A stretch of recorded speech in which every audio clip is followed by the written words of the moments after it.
here's a word from our sponsor. Hello, my friend. Are you frustrated with the machinations of Western women? It's not your fault, it's theirs. So what can be done? Try some Eastern European women, straight from the FSU to you, ready to be swept off their dainty little feet. I mean, what else is she gonna do? Go out with some guy wearing a tracksuit? If you're interested, go to simplydating.com using the affiliate link provided in the video description. Sign up today, and remember, the more services you purchase, the closer you'll be to finding her. Go forth and find your little Diev.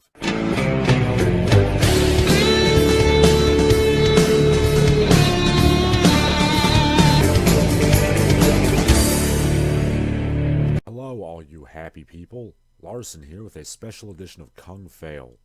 The first two-part episode, in fact, because the information in here is way too much to go over in just one episode. I do this episode with a slightly heavy heart because, well, the man did do some good stuff, and he is undoubtedly a member of the great pantheon of sweaty, greased-up sociopaths that is the American action canon. But, my god, has his life become an absolute clown show since 1996 or so?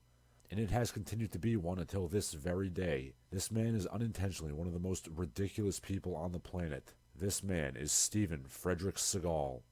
We all know him, we all love his earlier work, and we begrudgingly point and laugh at him now. But the absurdity that is Steven Seagal extends far beyond his crappy direct-to-DVD films or his crappy video game that I've already reviewed. His life is a gold mine of utter insanity that needs to be celebrated, and we shall be looking at it all. The dizzying highs, the terrifying lows, and the creamy centers. And no, this is not a petty fat joke about our boy. Well, not just a petty fat joke, for one must understand how high he rose to understand just how low he has fallen. Let us begin with his film and media career, his greatest glory, and the parts of his fall that are not, totally embarrassing. Steven Seagal was born in Lansing, Michigan to Samuel and Patricia Seagal. Note the pronunciations. His father was of Russian Jewish descent, and his mother was of Dutch and Anglo-Saxon heritage. That is important to remember because at various points, Steve-O has claimed, insinuated himself to be, or at the very least LARPed as being, Italian-American, Native American, Black, Mongolian, or Tibetan, but more on that later. In the early 1970s, sometime before changing the pronunciation of his name, because he saw an exhibit of Marc Chagall paintings, yes, I'm serious, he started studying Aikido at a Los Angeles dojo. His family moved there as a child, and he eventually moved to Japan to continue his study, also romancing and marrying the daughter of the school's master. They were married for 11 years from 1975 to 1986. Now that's pretty normal, but bizarre sexual proclivities will come up a lot. Not so much in this video, but in the sequel. After becoming a 7th Dan black belt in the art of Aikido, which is legitimate, although Steve's pathological lying began as early as the 1970s, Steve started teaching in Beverly Hills, getting contacts in the film industry, in the same way that both Bruce Lee and the Gracie family did, come to think of it. And it was there that Steve got his first and greatest stroke of astounding good luck. One of his students was Michael Ovitz, a Hollywood talent agent who was having a bit of a gamble with a friend. Ovitz was basically saying that talent is not necessary, marketing, hype, and carefully controlled press to make anybody into a movie star. He set out to prove this, and who better to be a test subject than the 6'5" squinting charisma vacuum that was teaching him Aikido. And so, the film debut of Steven Seagal was the 1987 actioner Above the Law, which was a smash hit that was #1 at the box office. And here's where I think a lot of Steve's assholery comes from. He literally started his film career in a #1 smash hit movie where he was already playing an invincible ass kicker. Literally no other action hero does this. Bruce Lee started out as a child actor and then played a bunch of sidekick roles before getting a chance to be a leading man. Jackie Chan's film debut depicted him getting his ass handed to him in about 5 seconds and having his neck broken by Bruce Lee, as a matter of fact. Jean-Claude Van Damme's first movie role was an extra in the movie Breakin', and his first major role was as a villain who got his ass kicked in the end. Sylvester Stallone's first film role was, well, it was a softcore porno that he really tries hard to pretend didn't happen. Arnold Schwarzenegger's first film role was a leading man. It was a complete shit show that tanked at the box office. It wouldn't be for another 13 years that he got another chance to be a leading man. Steven Seagal was luckier than all of these. And not only was Above the Law very financially successful, it also got pretty solid reviews. Roger Ebert even gave it 3 stars. Another review refers to Steven as a devilishly handsome hunk. And then the next 3 movies Steven Seagal did were also #1 hits. I mean, to go from some dickhead in bare feet teaching martial arts to the most important man on the planet overnight, I gotta be honest, I don't blame him for letting it go to his head a little bit. I mean, I used to teach martial arts. Neither me or my compatriots woke up one day as the #1 box office draw in the world. No, we would actually usually wake up with mild chest colds due to children being absolutely filthy stink bags. But I digress. Anyway, Above the Law has Steve playing an Italian immigrant to the USA, who is also a former CIA agent that performed Black Ops in Laos. Italian and CIA agent are 2 things that Steve likes to pretend that he is, but more on that later. His next movie was Hard to Kill, most famous for this inspired scene. Money now and a lot more when I get in that office. You can take that to the bank. I'm gonna take you to the bank, Senator Trent. To the blood bank. And this was a movie in which he starred with his then-wife Kelly LeBrock. Don't hate me because I'm beautiful. LeBrock was his 3rd wife. Wait, what? Okay, I promised I would keep this video strictly media-related, but the weird sex stuff is going to creep in here and there. Now, I told you that Steve-O was married to the Japanese woman from 1975 to 1986, and that's true. But in 1984, he was briefly married to Adrienne LaRussa. Not that his Japanese wife Fujitani knew, because he didn't tell her. This is, of course, bigamy, and it's big of him, too. Oh, I'm never going to get tired of that one. During his marriage to Fujitani, he started having an affair with Kelly LeBrock, which was the impetus for Fujitani's divorce of him. Whilst having the affair with Kelly LeBrock, he had a second affair, an affair to the affair, with LaRussa, which was the bigamous marriage. The bigamous marriage did not even last the entire year of 1984. The marriage to Kelly LeBrock lasted from 1987 to 1993, LeBrock citing irreconcilable differences as to why. So, yeah, let's talk about the movie itself. Hard to Kill is a good flick as far as action movies go. So is Marked for Death. And so is Out for Justice. The last of those being my personal favorite of the Seagal oeuvre.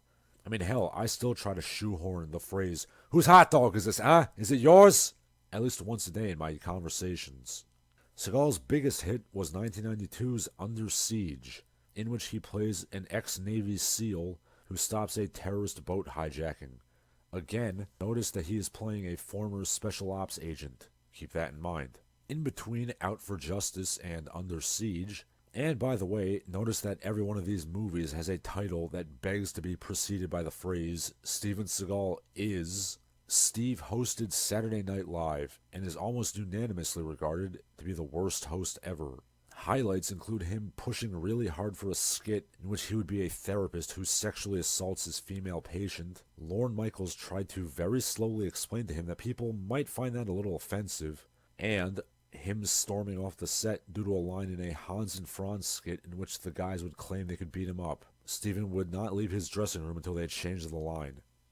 As successful as Under Siege was, that was the high point of his life. He had a 5-year run of stumbling into being a Hollywood movie star, and it had to end sometime.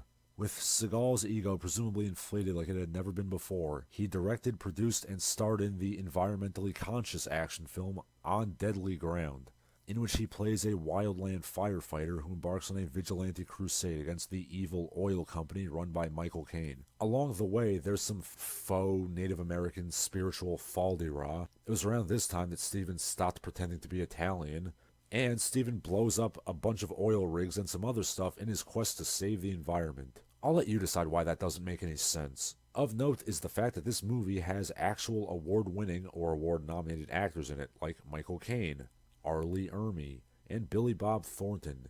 And by all accounts, Steven Seagal shit-talked all of them. He's the kind of guy that would drink a gallon of gasoline so he could piss in your campfire. You could drop this guy off at the Arctic Circle wearing a pair of bikini underwear without his toothbrush, and tomorrow afternoon he's going to show up at your poolside with $1 million smile and a fistful of pesos. This guy's a professional, you got me? If he reaches this rig, we're all going to be nothing but a big goddamn hole right in the middle of Alaska. But more on that in the second episode of this. On Deadly Ground tanked at the box office, making $4 million back on a $50 million budget. But as many have put it, this movie is the quintessential Steven Seagal. Ham-fisted environmentalism and faux spirituality, insanely brutal and hypocritical violence, and a nigh-invincible protagonist. This was a labor of love, and it shows. Anyway, his career never quite recovered from this. And by that, I mean he never had another hit film until 2001's Exit Wounds, a movie-making experience about which rapper DMX referred to him as a dickhead. DMX, real name Earl Sims, being a convicted felon, might I add. Then after that, he never had another hit, period. No Machete does not count. Despite his box office takes massively decreasing, it seems that his ego has not abated in the slightest. Take it away, John Leguizamo. I'm playing his master sergeant, and we come in for rehearsals, and he comes in, I'm in command. What I say is law. Anybody doesn't agree? And I was like, I started cracking up because he sounded like a retard. And he came up and he taekwondo'd my ass against the brick wall. He went, he's 6'5" and caught me off guard, knocked all the air at me. I was like, why? Why? What I really wanted to say is how big and fat he is, how he runs like a girl, because he does. But I didn't, because all I could say was, why? Right. I see now you're turning people against you because you're calling Steven Seagal all kinds of names. But why'd he slam me against the wall? Well, he shouldn't have done that, yeah. We were rehearsing. Yeah. I have not seen any of his DTV films, but from what I gather, they're still titled in the Steven Seagal is tradition. And yes, I am considering Belly of the Beast an example of that. And they still have Steven Seagal as an invincible Superman. Rumors have it that he is contractually obligated to be so. Despite the fact that Mr. Seagal has, to put it politely, gotten really fucking fat. In fact, his belief in his magical powers seems to have increased in direct proportion to his girth. To cite Belly of the Beast alone, there are scenes where he slaps a dude across the room, he runs up walls, and he punches another guy through a car door. But to some extent, I think he knows how out of shape he's gotten, considering that in his movies nowadays, he not only has stunt doubles, but he has hair doubles, walking doubles, standing around doubles, and in general is either filmed in extreme close-up or with really baggy clothing so you can't notice how fat he is. Branching out from his crappy films, Steven also has produced a music and a television show, Steven Seagal Lawman. This is around the time that Steven Seagal added yet another fake ethnic persona to the multi-layered clown car that is his personality, namely, a black man from Detroit. Chief, he wants to shake your hand. Why would I shake your hand after you said I was stunting? I don't like you. Well, my wife loves you. Then tell her to shake my hand. Oh, I love you. He like me now. Steven Seagal has never quite stopped pretending to be a Native American, but now we've entered the pretending to be black stage of his life.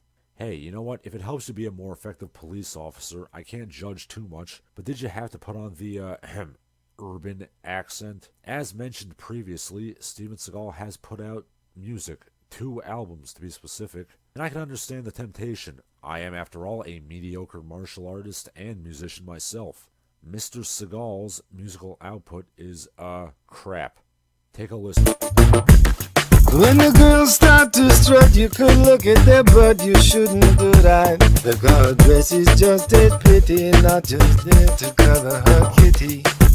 When me a fling it up, you better know fi back it up. When me a dash it up, make sure you black it up. If you ever flap it up, then me a go lock it up. Park it up like Benji Wardrop. So absolutely horrendous. And that's basically what Steve-O has been doing since his fall from grace.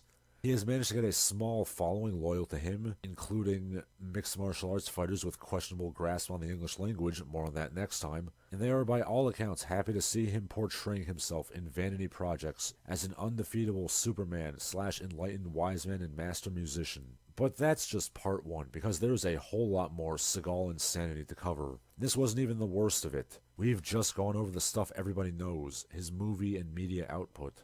Part 2 is where things go really crazy. Assorted miscellaneous merchandise, forays into religion and politics, sex crime after sex crime after sex crime, and of course, the repeated instances of Steven making a complete ass of himself.